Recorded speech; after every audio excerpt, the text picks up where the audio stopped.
some things into perspective. This is a true story about literally just a guy and his son. This isn't a parable. This isn't a made-up story. This is true. It started in Winchester, Massachusetts 43 years ago when Rick Hoyt was born. Somehow his umbilical cord became wrapped around his neck, leaving him brain damaged and unable to control his limbs.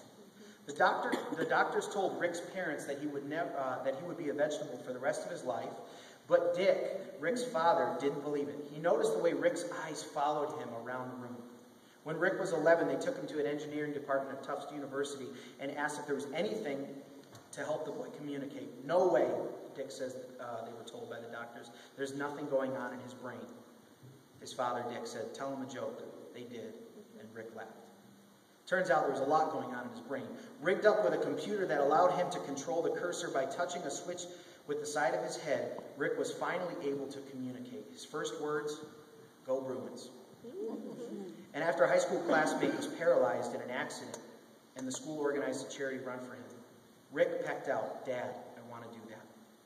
Yeah, right. How was Dick, a self-described porker who never ran more than a mile at a time, going to push his son 5 miles? Still, he tried. And this is what the father says. He goes, "Then it was me who was handicapped. I was sore for 2 weeks." That day changed Rick's life, the son.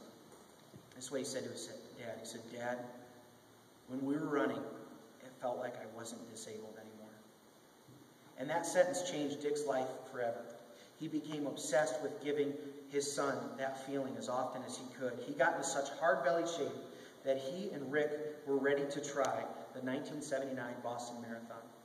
No way, Dick was told by the race officials. The Hoyts weren't quite a single runner, and they weren't quite a wheelchair competitor. So for the first few weeks, Dick and Rick just joined the massive field and ran anyway. Later, they would find a way to get in the race officially. In 1983, they ran another marathon so fast that they made the qualifying time for Boston the following year. Then somebody said, "Hey, Dick, why not a triathlon?" How's a guy who's never learned to swim and hadn't ridden a bike since he was 6 going to haul his 110-pound kid through a triathlon? Still, Dick tried. Now they've done 212 triathlons, including 4 grueling 15-hour Ironman competitions in Hawaii. I read this story because I was just looking up stories for a father and son. And I read this story, and I was so moved by the story.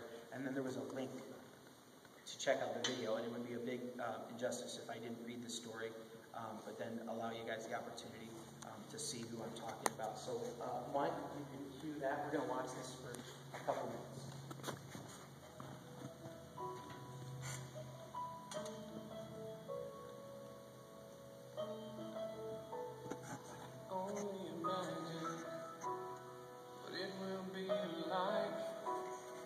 When I walk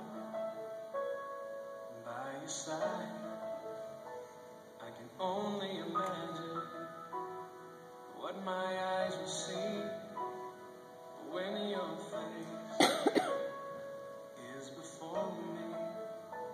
I can only imagine.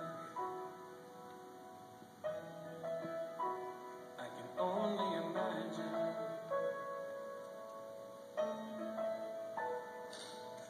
Surrounded by your glory, what will my heart feel? Will I dance for you, Jesus? Or in all of you be still? Will I stand in your presence to my knees, or will I fall? Will I sing hallelujah? Will I be able to speak it all? I can only imagine. I can only imagine. I can only imagine when that day comes, when I find myself standing in the sun. I can only imagine when all I will do is forever worship you. Only imagine. Only imagine.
can only imagine.